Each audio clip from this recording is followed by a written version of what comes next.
December 13th, 1937. Dawn. Nanjing's ancient city walls, standing for centuries, cracked under the weight of artillery. As the sun rose weakly through winter fog, Japanese forces poured through the gates.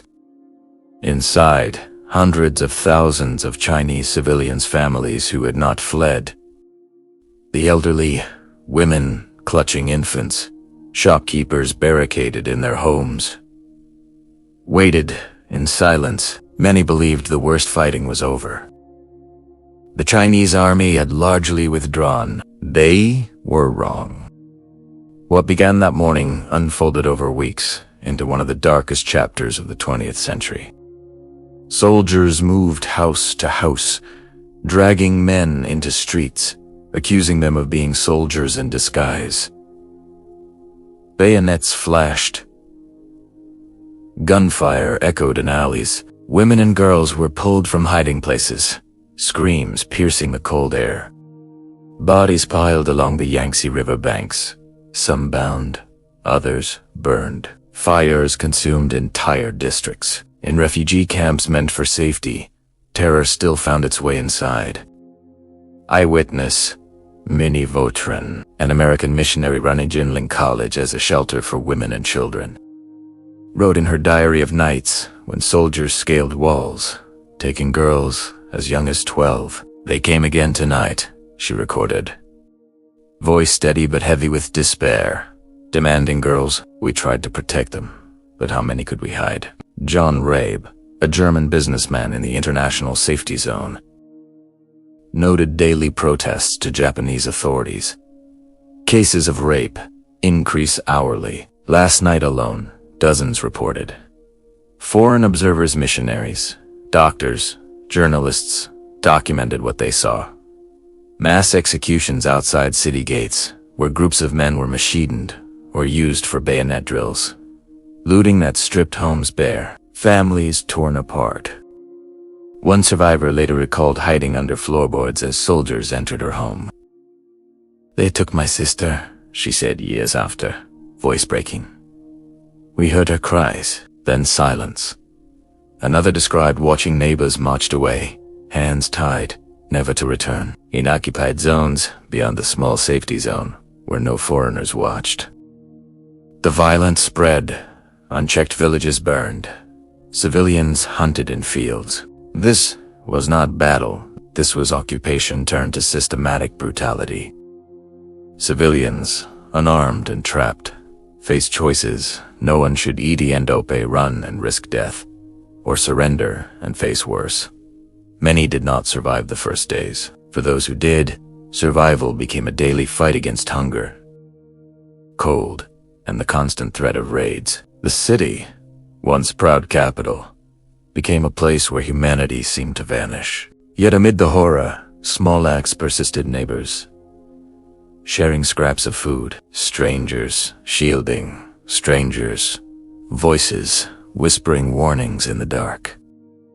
These fragments of resilience, fragile as they were, carried some through the nightmare. The events scarred generations, a reminder of what war can unleash on the innocent. The fall of Nanjing marked the culmination of Japan's rapid advance in the Second Sino-Japanese War, which had escalated since July 1937 with the Marco Polo Bridge incident near Beijing.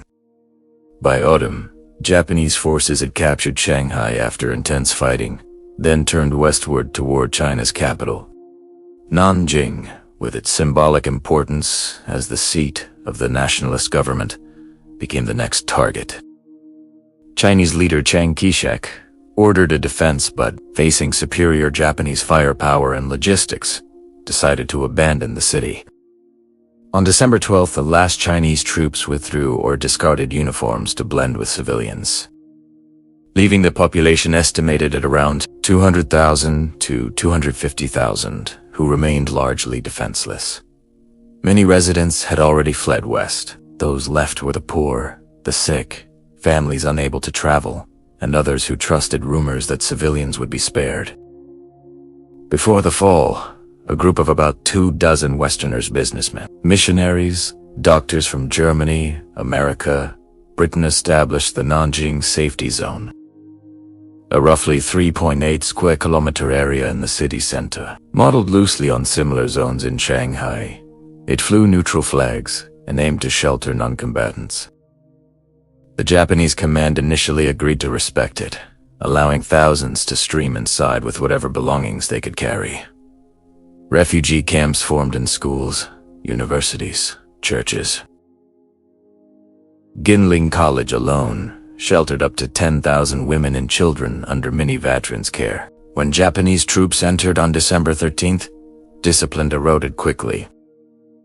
Orders from higher command emphasized strict conduct, but frontline soldiers exhausted from months of campaigning. Fueled by propaganda portraying Chinese as inferior and facing little resistance, acted with impunity. Mass roundups began almost immediately.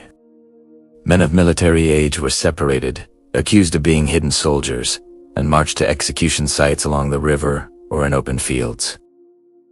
Eyewitness reports from the Safety Zone Committee documented thousands taken daily, many never seen again. In occupied areas outside the zone, much of the city and suburbs, soldiers looted homes, set fires, and committed acts of violence without restraint. Women faced repeated assaults. Estimates from contemporary Western observers range from 20,000 to 80,000 rapes in the first weeks, often involving extreme brutality, mutilation, murder afterward. To silence victims, infants and elderly were not spared in some incidents. Families witnessed executions in their homes. The International Safety Zone became both refuge and prison, while it saved perhaps 200,000 to 250,000 lives by providing relative protection.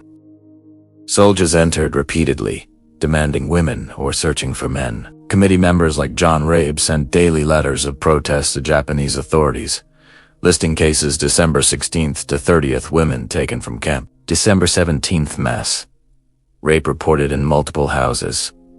Food grew scarce. Disease spread in crowded conditions. The violence peaked in the first 6 weeks, gradually subsiding by late January, February 1938, as military administration took hold and some order returned. Bodies were disposed of in mass graves or the river.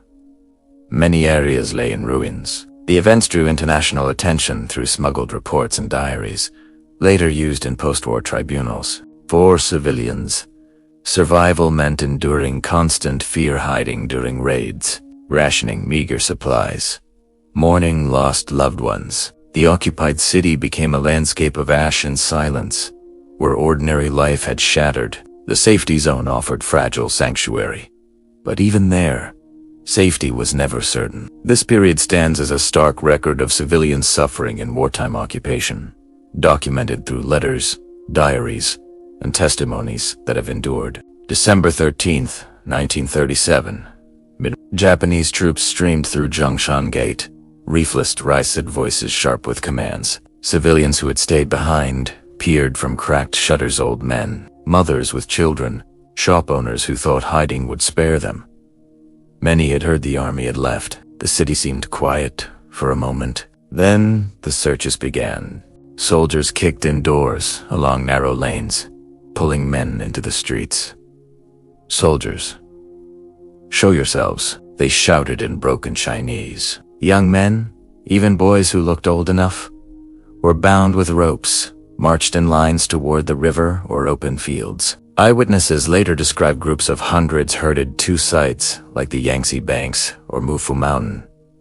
Machine guns rattled, bodies fell into trenches or water. Some were bayoneted in drills, others doused with gasoline and set alight. In one documented case, soldiers forced captives to kneel before firing squads. Screams carried on the wind, then silence. Inside homes, the terror turned personal. Women and girls hidden in attics or under beds were dragged out. Soldiers entered in groups, taking turns. Families watched helplessly as daughters, sisters, wives were assaulted, sometimes in front of them, sometimes taken away. Many victims did not survive the night. Some were killed afterward, throats cut or bodies mutilated. Fires started and looted houses spread, turning neighborhoods to ash. Smoke choked the air, mixing with the smell of burning flesh. In the safety zone, the small area marked by foreign flags offered thin hope. Thousands rushed their families carrying bundles.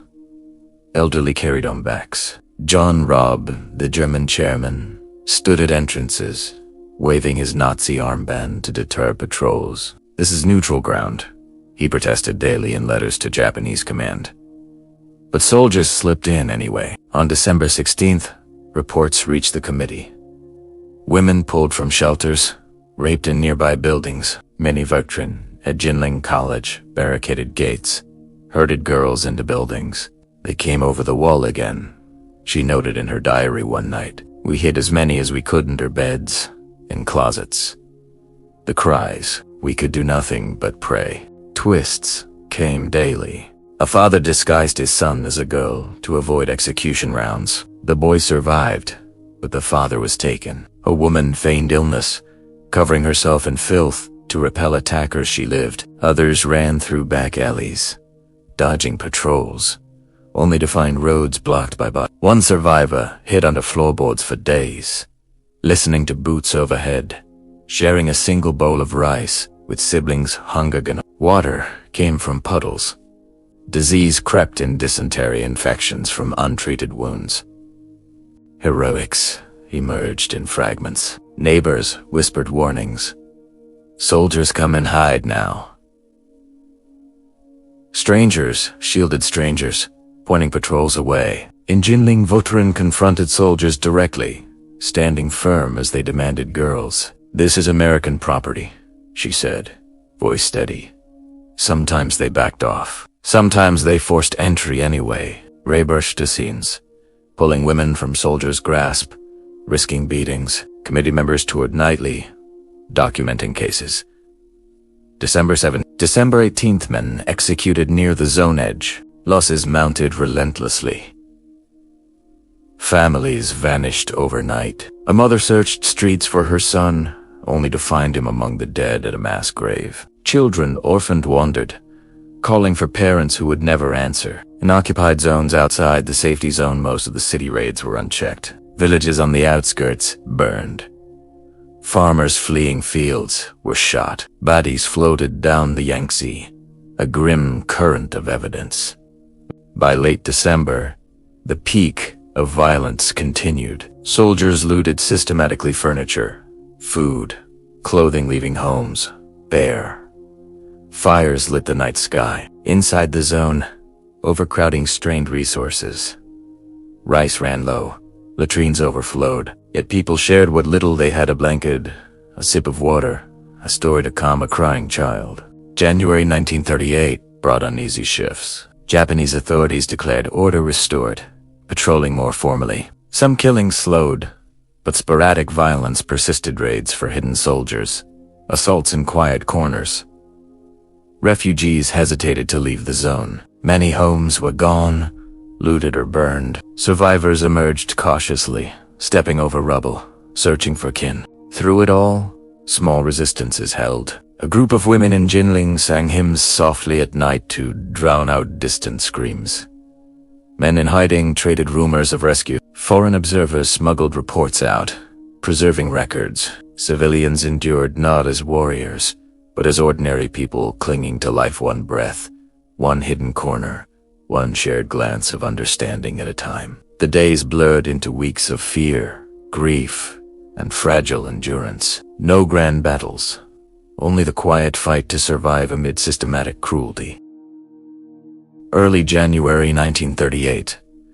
The worst waves had crested, but danger lingered like smoke. In the safety zone, tension peaked as Japanese soldiers pressed harder for entry. One night at Jinling College, a group scaled the wall, demanding women. Minnie Vautrin blocked the door, arms outstretched. "You cannot take them," she said firmly. Soldiers hesitated, her American status. The flags then withdrew after tense minutes. Inside, girls huddled, whispering thanks. Similar standoffs repeated across the zone. Committee members like Rabe intervened repeatedly, sometimes shoved aside, sometimes succeeding in turning patrols away. Outside, in occupied districts, the hunt for men continued. Groups were rounded up, accused without proof, marched to execution sites. Bodies accumulated faster than they could be cleared, piled along roads, dumped in the river. Fires still burned sporadically. Looting turned to scavenging. Civilians who ventured out risked instant violence. One documented incident: a woman returning for belongings was assaulted and left for dead. Neighbors found her, carried her back to shelter. The turning point came gradually. By mid-January, Japanese command tightened discipline, perhaps due to protests, perhaps internal orders. Patrols appeared more organized. Random killings decreased. The International Safety Zone Committee continued documenting, sending lists of violations. Rapes down, but still occurring. Executions rarer but present. Food convoys trickled in. Refugees shared meager rations. Disease-claimed lives weakened bodies succumbed to cold and infection. The mass slaughter eased. Resolution arrived unevenly. In late January, authorities announced the zone's dismantling. People were told to return home. Many delayed, fearing what waited beyond the flags. Slowly, families trickled out, stepping over ruins, searching for intact walls. Some found homes stripped bare, others nothing but ash. Survivors rebuilt in fragments. A salvaged pot, a shared blanket. Neighbors helping neighbors clear debris. No victory parade marked the end, only quiet survival. The lesson etched deep in the face of overwhelming brutality. Ordinary people could endure through hiding, sharing, small defiances. The safety zone, fragile as it was, had preserved perhaps 200,000 lives, not through force, but through presence and persistence. Foreign witnesses like Vautrin and Rabe left exhausted, their records a testament. Civilians learned the cost of occupation. Trust shattered, families broken, yet humanity persisting in acts of kindness amid horror. For those who lived, the months left scars, nightmares of screams, empty places at tables, silence where voices once were. They carried on, rebuilding in a changed city, holding memories that would not fade. The events taught no simple triumph, only the stark reality of what occupation could unleash on the innocent, and the fragile thread of resilience that allowed some to emerge. February 1938.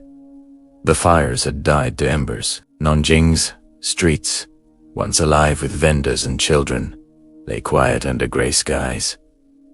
Rubble marked where homes once stood. Survivors stepped carefully through the ruins, some returning to empty rooms. Others searching faces in the crowd for a familiar one that never appeared. The safety zone slowly emptied. Flags came down. People carried what little remained.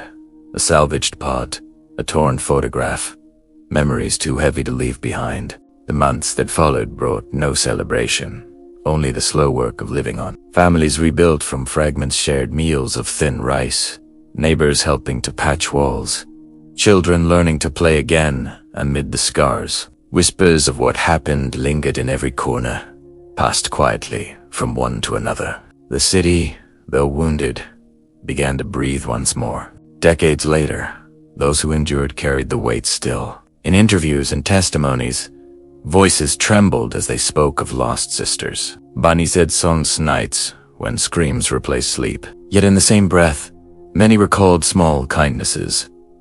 A stranger's warning that saved a life, a shared blanket against the cold, the stubborn refusal to surrender hope entirely. The events of those weeks remain etched in history, not as a tale of triumph, but as a record of profound suffering and the quiet strength required to endure it. They stand as evidence of what can unfold when restraint vanishes and civilians become targets. For those who lived through it, the lesson was simple and searing. Survival itself can be an act of defiance, carried out one day, one breath at a time. I've just said what's recorded in history. You should find out the real truth yourself. We have written the sources from which we got this story in the description of this video. And we have always been, and will be, supporters of the oppressed, regardless of their color, race, or country. This world and its creator are also with the oppressed. If this story moved you, like the video. Comment your thoughts below. What does resilience in the face of horror mean to you? Subscribe for more forgotten stories from World War II and hit the bell so you never miss one. See you in the next WW2 story.